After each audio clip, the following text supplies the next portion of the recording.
Selamat pagi, salam sejahtera. Terima kasih karena bersama dengan saya di Nazilin Unity Channel. Ini perkembangan terkini tentang isu yang menyayat hati seluruh rakyat Malaysia berkaitan dengan isu langgar lari seorang pelajar berumur 17 tahun.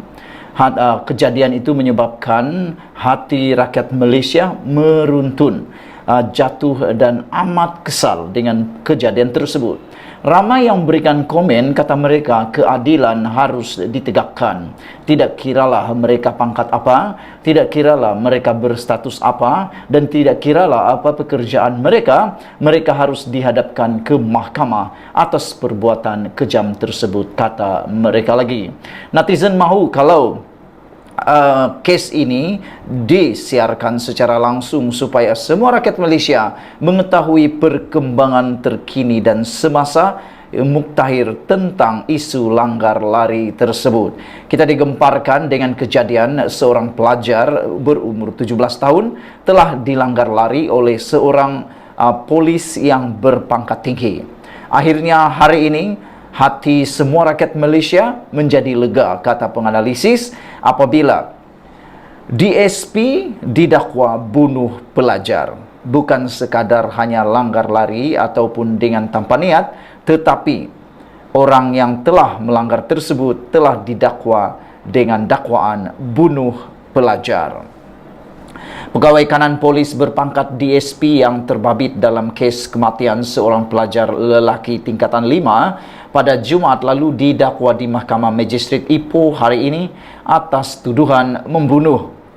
Pertuduhan terhadap Muhammad Nazri Abdul Razak, 44 tahun, dibuat mengikut Seksyen 302 Kanun Keseksaan yang membawa hukuman mati atau penjara minimum 30 tahun atau maksimum 40 tahun, dan jika dihukum mati hendaklah disebat tidak kurang 12 sebatan. Pegawai yang bertugas di Ibu Pejabat Polis Kontijen IPK Kedah itu dihadapkan di hadapan Magistrate S. Puninta. Dia didakwa membunuh Muhammad Zaharif Afendi Muhammad Zamri, 17 tahun, di Jalan Taman Jati 1 dekat Sekolah Menengah Kebangsaan SMK Jati, Meru antara 12.05 hingga 12.40 tengah hari 15 Disember lalu. Bagaimanapun, tiada pengakuan direkodkan berikutan kes bunuh di bawah bidang kuasa Mahkamah Tinggi, lapor Berita Harian Online.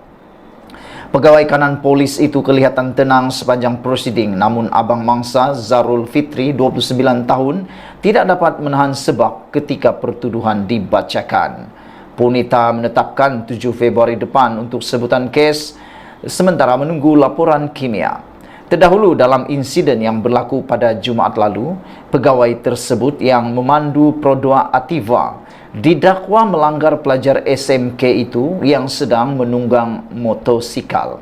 Remaja itu maut di tempat kejadian selepas cedera di bahagian dada dan abdomen.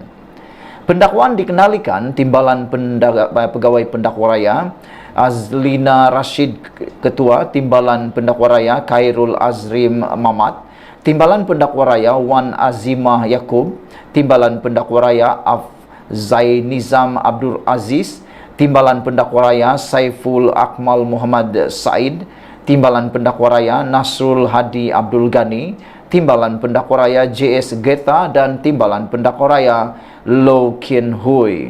Dalam komen netizen di dalam ruangan Malaysia Kini, kata mereka, nak tunjuk dia ada kuasa lu tu, kesian budak tu, kata mereka. Prejudis, kata, dah jadi tren kebiasaan apabila anggota polis yang ke mahkamah berselubung kepalanya. Itu persoalan beliau. Saudara-saudara sekalian, semoga kebenaran dapat ditunjukkan dan kebenaran dapat ditegakkan. Sekian dulu untuk kali ini. Jangan lupa tinggalkan komen anda, tekan butang subscribe. Kita jumpa lagi. Bye-bye. Selamat petang, salam sejahtera. Terima kasih karena bersama dengan saya di Nazilin Unity Channel. Ini paling panas berkaitan dengan seorang ahli parlimen daripada Parti Bersatu yang kini bakal disiasat. Apa pula isunya kali ini? Dipetik daripada Malaysia Kini. Saudara-saudara sekalian, nampaknya Parti Bersatu makin hari makin malap, makin hari makin dalam masalah. Apabila seorang menteri menggesa supaya Mas Emiryati disiasat berhubung isu dakwaan berkaitan MM2H. Apa cerita nih? Kita teruskan. Menteri Pembangunan Kesenian dan Kebudayaan Tiong King Sing menggesa pihak polis menyiasat ahli parlimen Perikatan Nasional PN kerana dikatakan menghasut. Ini selepas ahli parlimen Masjid Tanah Mas Emiryati Samsudin mendakwa Tiong mengumumkan warga China yang menyertai program Malaysia Rumah Keduaku MM2H akan serta-merta layak mendapat status pemaustautin tetap PR. Kenyataan berbaur fitnah Mas Emiryati wajar dikenakan di bawah akta hasutan, katanya keterangan kepada poster yang dimuat naik oleh Tiong di Facebook semalam. Dakwaan ahli parlimen PN itu nampaknya berdasarkan pengumuman Tiong pada hari Jumaat bahawa kerajaan memperkenalkan edisi khas MM2H. Edisi khas itu memperkenalkan syarat baru untuk aplikasi MM2H yang kini dibahagikan kepada 3 peringkat, iaitu perak, emas dan platinum.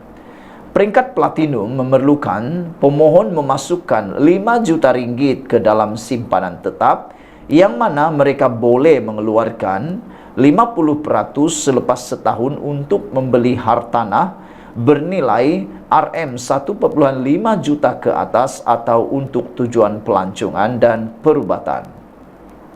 Mereka yang layak untuk peringkat platinum juga layak untuk status PR selepas mereka mendapat pas MM2H mereka. Manfaat PR tidak ditawarkan kepada peserta peringkat emas dan perak.